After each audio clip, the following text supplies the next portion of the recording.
There's a number that grew by $7 billion today, not last year, today. While you were making coffee, sitting in traffic, putting your kids to bed, the United States government borrowed another $7 billion. It did that yesterday. It will do it tomorrow. And nobody declared an emergency. Nobody held a press conference. The calendar just turned and the bill arrived. Again. That is what $39 trillion looks like from the inside. Not a crisis, a habit. You are not thinking about the debt clock. You are thinking about your mortgage rate. Whether it is going to drop, whether now is the time to refinance or wait another year, that is the right thing to be thinking about. Because your mortgage rate and the national debt are not two different conversations. They are the same machine.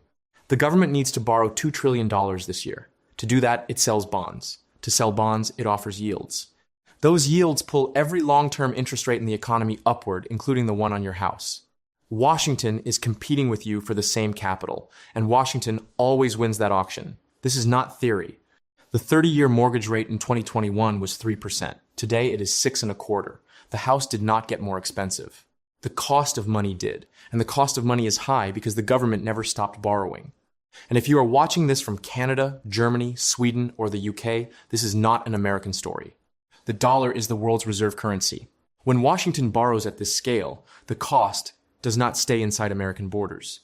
It travels through oil prices, through your mortgage rate, through the yield your pension fund earns. The debt clock is in Manhattan. The bill arrives everywhere. The debt is no longer being driven by events. It is being driven by structure. Think about what structure means here. A pandemic forced a $3 trillion deficit. A financial crisis required a bailout. A war cost a generation its savings. Those are shocks. Shocks end. But when a government adds $7 billion every single day, $300 million every hour, $5 million every minute without any shock to point to, that is the system running exactly as designed. This is what borrowing looks like when it has been normalized into the furniture of government. And here is what structure means for you personally. Every dollar borrowed today is a tax on your future, on your mortgage rate, on your children's wages, on the check that arrives in your mailbox after you retire. Nobody announced that tax. Nobody voted for it. It just compounds silently every second of every day.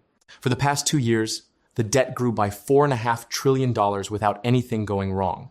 Because this is what the budget does in peacetime. Medicare expands, Social Security pays, interest on the existing debt compounds, and Congress cuts taxes and spends on top of all of that. The number itself is hard to hold in your head. $39 trillion is roughly the combined annual output of China, Germany, Japan, India, and the United Kingdom, every major economy in Asia and Europe added together. That is what the United States government owes as of this week. Your share of that as a taxpayer is $357,000. Not your household. You. The politicians will tell you the trajectory is bending in the right direction. The economists who track this for a living say it is not bending. It is accelerating. And the reason it accelerates, the actual mechanism starts not with the total number, but with what that number costs to carry. Here is what most people miss. The headline number is not the danger. The danger is the interest rate attached to it. For most of the past 30 years, the United States borrowed cheap. Rates were low. The economy grew faster than the debt cost to carry. That gave the government a structural cushion, a quiet subsidy from time and growth that let deficits persist without collapsing anything. That cushion is gone. The average interest rate on the entire outstanding federal debt was 1.5% 5 years ago. Today it is 3.33%, and every time an old bond matures and a new one is issued, the replacement comes at 4 to 5%. The old cheap debt is slowly rolling over into expensive debt. That process is silent. It does not make headlines. But it is the engine underneath everything that follows. Kent Smetters, director of the Penn-Wharton budget model, says the 39 trillion number is a polite fiction. Include the future costs locked into Social Security and Medicare, promises the government has made but not yet legally committed to, and the real number is closer to 100 trillion. Under standard corporate accounting rules, the debt to GDP ratio would not be 100%. It would be closer to 300%. The clock on the wall says 39 trillion. The clock nobody wants to watch says something else entirely. $1,040 billion. That is what the United States government will pay in interest on its national debt this fiscal year. Not principal, not spending on roads or hospitals or the military, just the cost of carrying what it already borrowed. $1,040 billion just to service the tab. In 2020, that number was $345 billion. In 6 years, it has tripled. That is real money leaving the Treasury every single quarter at a pace that has now outrun virtually everything else the government does. Think of the federal budget as a household budget. Your biggest line item is Social Security, that is the mortgage. Your second biggest is now interest payments, not healthcare, not roads, not national defense, interest. The military, which projects American power across 7 continents and maintains a global network of alliances, costs less per year than the bill for borrowing money. In the first 3 months of the current fiscal year alone, interest payments hit $270 billion, already ahead of defense spending for the same period. The CBO projects that by 2036, annual interest payments will double to over $2 trillion. That is a line in the budget that grows automatically, charges itself every quarter without asking, and cannot be negotiated away. Every new bond the Treasury issues adds to it. Every rate hike makes it worse. Every year of inaction compounds it. $1 trillion a year in interest is what it looks like when a government has been borrowing from its future long enough that the future has started billing it back. Your Social Security check, your highway, your VA clinic, they are all competing for the same dollar that is increasingly spoken for before Congress ever votes. Here is the mechanism that makes this so dangerous. When government debt is cheap, the interest bill stays manageable even as the total grows. The economy produces more income, tax revenues rise, and the ratio of debt to output drifts down on its own. The government never has to actually pay down the debt. It just grows out from underneath it. That is what happened after World War II. Debt hit 106% of GDP. The economy boomed, rates stayed moderate, and 30 years later the ratio was back under 40%. Nobody balanced the budget. Time and growth did the work. That escape hatch depends entirely on one condition. The interest rate on the debt must stay below the growth rate of the economy. For most of the 20th century, that condition held. It is the reason every generation of Washington economists said, with some confidence, that the debt was manageable. Not because the numbers were small, but because the underlying math kept tilting slightly in America's favor. The Peterson Foundation has done the longer math. Over the next 30 years, the federal government is projected to spend close to $100 trillion in interest payments alone. That dwarfs the space program, the interstate highway system, Medicare since its founding, every major investment America has made in its own future. Interest is now the fastest growing line in the budget. It was never voted into existence. It has no constituency. It cannot be reformed or means tested or phased out. That math is about to flip.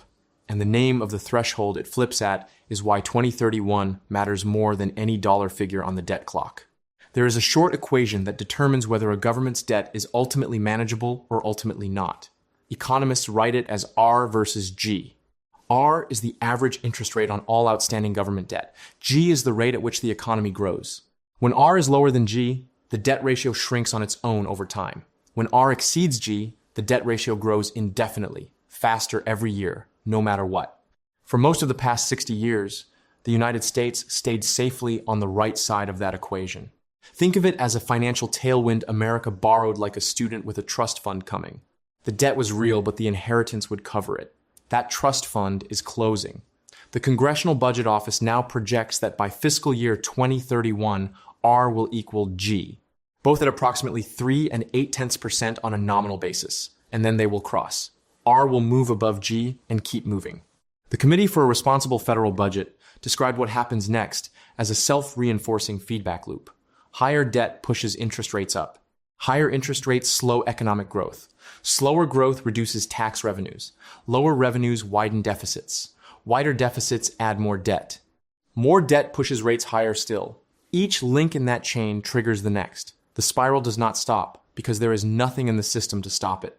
Once the threshold is crossed, primary deficits do not just add to the debt, they generate exponentially more debt. 5 years. That is the window. Not 5 years until the debt hits some new round number. 5 years until the underlying mathematics of American borrowing cross a threshold that has no natural reversal. This is the part the headlines miss every time they cover a new debt milestone. The scary number is not 39 trillion.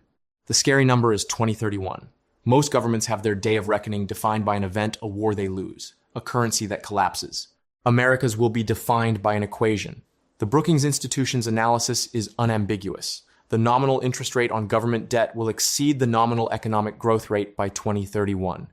After that point, the gap continues to widen, setting off what Brookings economists specifically called explosive debt dynamics. Explosive, that is the word they chose. Not alarming, not concerning, Explosive. The Brookings analysis projects that under current law, interest payments will rise from 3.2% of GDP today to 4.6% by 2036. By 2056, debt reaches 175% of GDP and is still rising. That is not a crisis scenario. That is the baseline, assuming nothing further goes wrong. The clock on the wall says 39 trillion. The clock that matters says 2031. But Washington has not been counting down. It has been adding to the bill. Let us look at what the government has actually done in the past 12 months while that clock was running. The One Big Beautiful Bill Act was signed into law in July of 2025. Its centerpiece was extending the 2017 tax cuts that were scheduled to expire. The Congressional Budget Office scored the law on a dynamic basis accounting for all economic effects, including growth, and came back with a single number. $4.7 trillion added to deficits through 2035.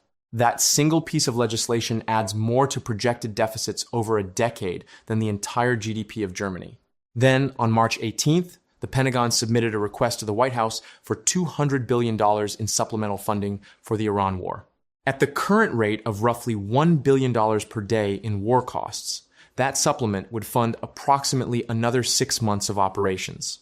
The arithmetic of war spending at that scale, stacked on top of a structural deficit that was already $2 trillion a year, does not produce a manageable trajectory. It accelerates the one already in motion. Defense Secretary Pete Hegseth told reporters the figure could move. Trump said the administration wants the military to be in the best shape it has ever been. That is not a plan for paying for it. Congress, watching the Social Security clock run down, is like a homeowner who knows the roof is leaking but keeps booking vacations.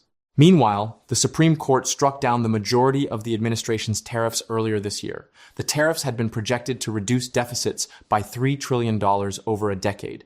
With that revenue gone, the fiscal baseline shifts substantially. The CRFB now estimates deficits could reach $3.8 trillion by 2036, instead of $3.1 trillion. Debt could hit 131% of GDP instead of 120%. In that scenario, a debt spiral would be far more likely, and the risk of a fiscal crisis would grow substantially, the CRFB warned. And then there is Social Security. The CBO's February 2026 baseline moved the projected insolvency of the Old Age and Survivors Insurance Trust Fund to fiscal year 2032, 1 full year earlier than previously estimated. When that fund runs dry, current law requires benefits to be cut to match incoming revenue. The CBO's estimate of the resulting cut, 28%. A typical couple retiring in 2033 would face an annual benefit reduction of approximately $18,400 automatically because the math ran out and Congress looked the other way.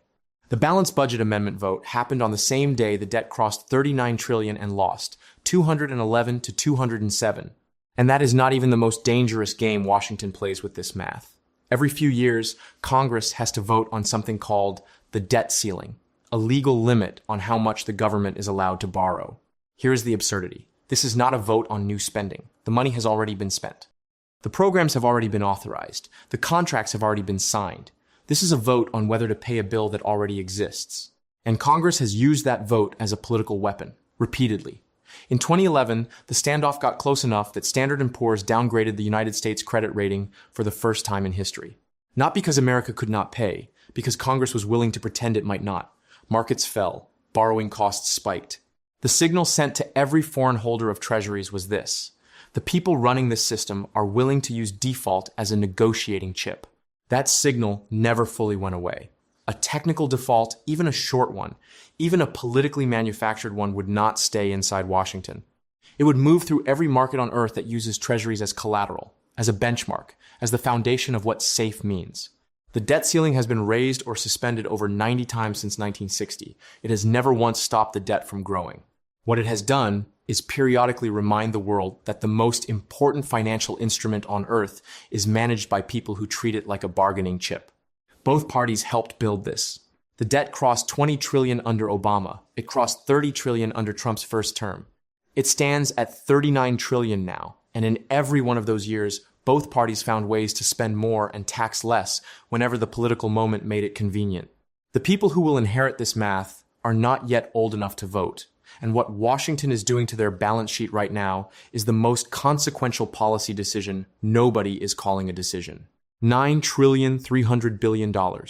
That is how much of the American national debt is held by foreign governments, central banks, and private investors outside the United States. Japan holds roughly 1.2 trillion. China holds approximately 760 billion and has been quietly reducing that number for 4 years. These are not passive holders. They are making a calculation every single day about whether American Treasury bonds remain the best place to park money. And that calculation is starting to change slowly, without announcements, but measurably. A Chinese central bank reducing its Treasury holdings does not make the evening news, but it shows up in your mortgage rate 3 months later. Here is exactly how that mechanism connects the debt spiral to your kitchen table.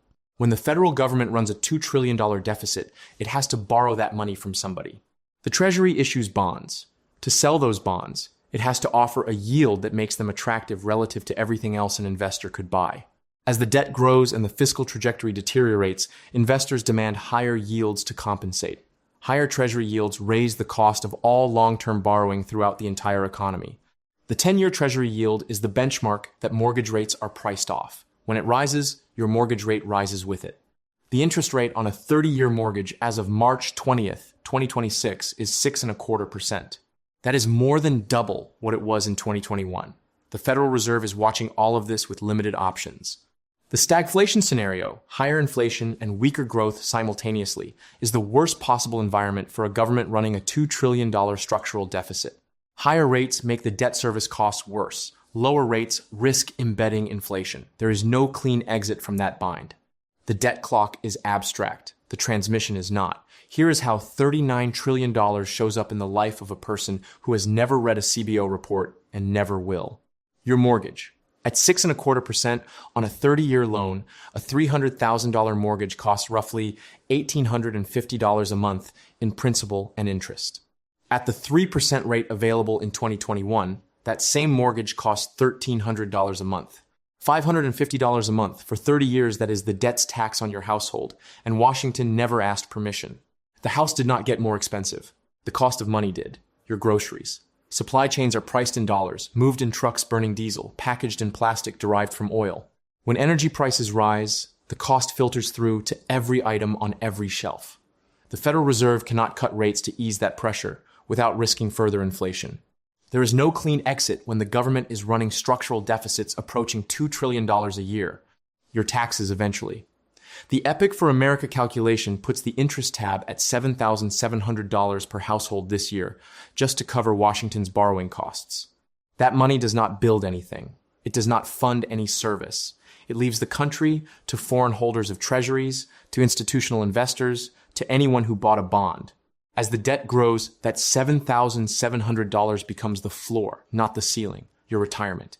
If you are 61 years old today, the Social Security Trust Fund is projected to run out of money right around the time you reach full retirement age.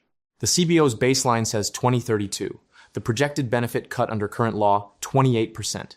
Your check, your parents' check, your neighbor's check down by more than a quarter automatically because the math ran out and Congress did not act. Before the analysis closes, a few things worth understanding clearly, because this topic touches mechanisms that affect decisions you may already be making or will face soon. On interest rates and borrowing costs. The Federal Reserve's own research has documented that high federal deficits contributed approximately 2.5 percentage points to the post-pandemic inflation surge. According to Freddie Mac data as of March 19, 2026, the 30-year fixed rate stands at 6.22%. Whether that falls or rises depends in part on whether fiscal policy stabilizes or continues accelerating, on fixed income and savings.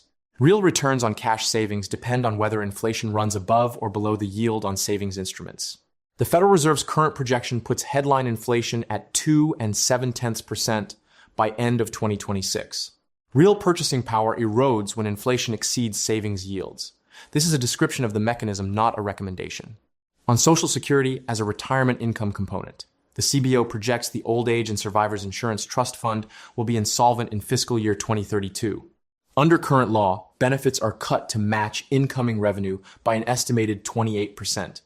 Whether Congress acts before 2032 remains genuinely uncertain. On assets in a high-debt, high-rate environment, when real interest rates are persistently elevated and government borrowing crowds out private capital, Bond prices face structural downward pressure from growing treasury supply, even as yields rise, meaning existing bondholders face paper losses during the transition. Assets whose value is not directly tied to the government's ability to service its debt have historically behaved differently in such environments. That is a description of the mechanism, not a direction on how to position. None of this is a recommendation to buy or sell anything. What you do with this depends on your time horizon, your holdings, your income, and your risk tolerance. If any of this raises questions, those are worth taking to a qualified financial advisor. Remember that number from the beginning. $7 billion. Today, while you were watching this video, the debt grew by another 100 million. It will do the same thing tomorrow. That is not a crisis, that is a system, and systems do not stop on their own. 2031 is 5 years away. Not 5 years until a headline, 5 years until the math crosses a threshold with no natural reversal. After that, the options get smaller every year. Not because of a war, not because of a pandemic, because of arithmetic. The only question worth asking is this: how much of your financial life was built assuming the last decade continues? Because the conditions that made those plans possible are not coming back. The math has already moved on. $7 billion today. The question is not whether it catches up. The question is whether you are ready when it does.